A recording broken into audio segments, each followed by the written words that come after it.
நடுக்கடலில் கைதிகள், சுற்றிலும் சுறாக்கள். உலகின் ஆபத்தான சிறையை மீண்டும் திறக்க உத்தரவிட்ட ட்ரம்ப். ஒரு காலத்தில் உலகின் மிகவும் ஆபத்தான கைதிகளை அடைக்க பயன்பட்ட சிறையை மீண்டும் திறக்க ட்ரம்ப் உத்தரவிட்டுள்ளார். அல்காட்ராஸ் என்று அழைக்கப்படும் இந்த சிறை அமெரிக்க கடற்கரைகளில் அமைந்துள்ளது. சுற்றிலும் குளிர்ச்சியான நீர், அதி ஆபத்தான சுறாக்களை கொண்ட இந்த சிறை பல ஆண்டுகளாகவே பயன்பாட்டில் இல்லாமல் இருந்தது.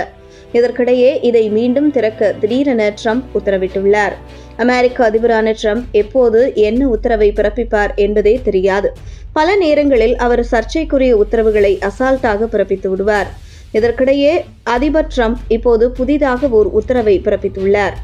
அதாவது 1963 மூடப்பட்ட ஒரு அமெரிக்காவின் மிக மோசமான சிறைகளில் ஒன்றை மீண்டும் திறக்க உத்தரவிட்டுள்ள ட்ரம்ப் அதை விரிவுபடுத்தவும் ஆணையிட்டுள்ளார். தற்போது இது சுற்றுலா தலமாக உள்ள நிலையில் மீண்டும் இது சிறையாக மாற உள்ளது. ஒரு காலத்தில் அமெரிக்காவின் கடினமான சிறைகளில் ஒன்றாக இருந்தது அல்காட்ராஸ் சிறை. இந்த சிறையை தான் மீண்டும் திறக்க ட்ரம்ப் உத்தரவிட்டுள்ளார்.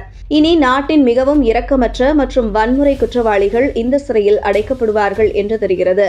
இது தொடர்பாக ட்ரம்ப் தனது ட்ரூத் சோஷியல் பக்கத்தில், இன்று நான் நீதித்துறை, FBI மற்றும் உள்நாட்டு பாதுகாப்புத்துறை மற்றும் சிறைத்துறைக்கு உத்தரவிடுகிறார். அல்காட்ராஸ் சிறையை மீண்டும் திறக்கவும் அதை விரிவுபடுத்தவும் உத்தரவிடுகிறேன் என்று பதிவிட்டுள்ளார். அமெரிக்காவில் ஒரு காலத்தில் அதிகபட்ச பாதுகாப்பு கொண்ட பெடரல் சிறைதான் அல்காட்ராஸ் சிறை. இது அமெரிக்காவின் கலிபோர்னியா மாகாணத்தில் சான் பிரான்சிஸ்கோ கடற்கரையில் அமைந்துள்ளது. ஒரு காலத்தில் கோட்டையாக இருந்த அல்காட்ராஸ் 1912 அமெரிக்க இராணுவ சிறையாக மாற்றப்பட்டது. பின்னர் கட்டிடங்கள் நவீனமயமாக்கப்பட்ட நிலையில் பாதுகாப்புகளும் அதிகரிக்கப்பட்டது. 1934 முதல் அது முக்கியமான பெடரல் சிறையாக செயல்பட தொடங்கியது. 3 மாடிகளை கொண்ட இந்த சிறை அமெரிக்காவின் மிகவும் பாதுகாப்பான சிறையாக கருதப்பட்டது. இதற்கு சில முக்கிய காரணங்கள் இருந்தன. முதலில் இதை தனியாக ஒரு தீவில் அமைந்துள்ளது. இதனால் அவ்வளவு ஈஸியாக கைதிகளால் தப்ப முடியாது. அப்படியே அதை தாண்டி கடலில் குதித்தாலும் குளிர்ச்சியான நீரும் வலுவான கடல் நீரோட்டமும் அவர்களை சிறிது தூரத்திற்கு மேல் செல்ல விடாது.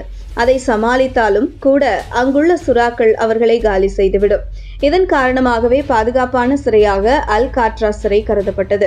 இதில் பிரதான சிறை கட்டிடம் 3 தளங்களை கொண்டிருந்தது. அதில் 4 செல் பிளாக்குகள் இருக்கும்.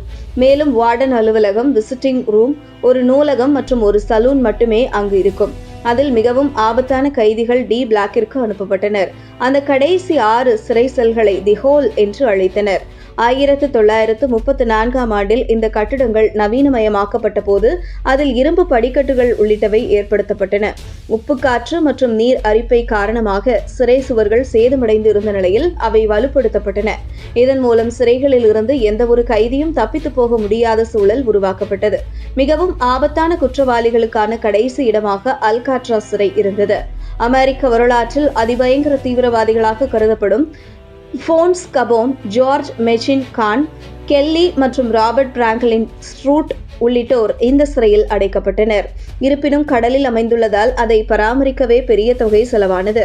மேலும் பழைய கட்டிடம் என்பதால் சிறையின் நிலைமை மோசமடைந்து கொண்டே இருந்தது. இதன் காரணமாக அல்காட்ராஸ் சிறை 1963 ஆண்டு மூடப்பட்டது. 1972 இந்த சிறை அமெரிக்க தேசிய பூங்கா சர்வீஸ் அமைப்பிடம் ஒப்படைக்கப்பட்ட நிலையில் பிறகு அது அருங்காட்சியகமாக மாற்றப்பட்டது. இந்த சூழலில்தான் இதை மீண்டும் சிறையாக மாற்றி அதை திறக்க ட்ரம்ப் உத்தரவிட்டிருக்கிறார்.